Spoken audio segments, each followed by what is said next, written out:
আসসালামু আলাইকুম। আজকে নতুনদের জন্য খুব সহজ এবং পারফেক্ট বাঁধাকপি ভাজি করে দেখাবো।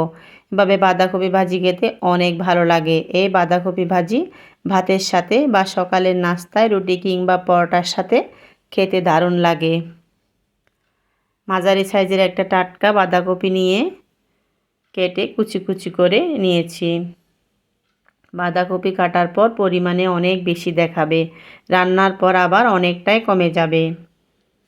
কুচি করা বাঁধাকপি ভালো করে ধুয়ে পানি ঝরিয়ে নিয়েছি।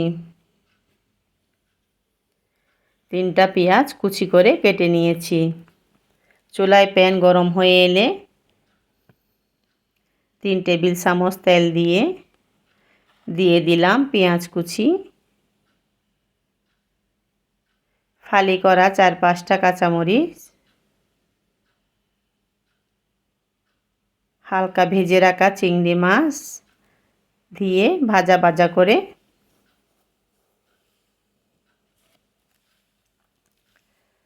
অল্প কালো জিরা আর পরিমাণ মতো লবণ দিয়ে আরও একটু ভেজে নিলাম।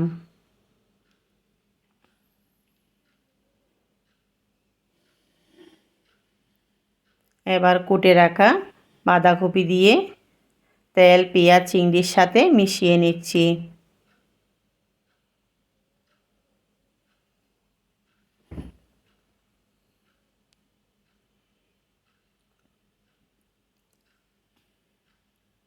এক টেবিল চামচ কাঁচামরিচ বাটা, হাফ চা চামচ হলুদ গুঁড়া, হাফ চা চামচ মশলা দিয়ে আবারও বাঁধাকপি সব মশলার সাথে ভালো করে মিশিয়ে নিচ্ছি। এরপর ঢাকনা দিয়ে 6-7 মিনিট কষিয়ে সিদ্ধ করে নিব।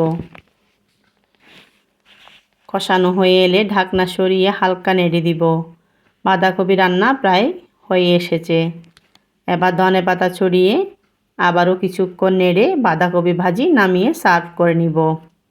ভাত, রুটি কিংবা পরোটার সাথে খেতে দারুণ লাগে। এভাবে বাঁধাকপি রান্না করলে সবচেয়ে বেশি মজার হয়। আপনারা বাসায় ট্রাই করে অবশ্যই কেমন হয়েছে জানাবেন। আর কি কি রেসিপি দেখতে চান জানাতে পারেন। সবাই ভালো থাকবেন, সুস্থ থাকবেন। আল্লাহ হাফেজ।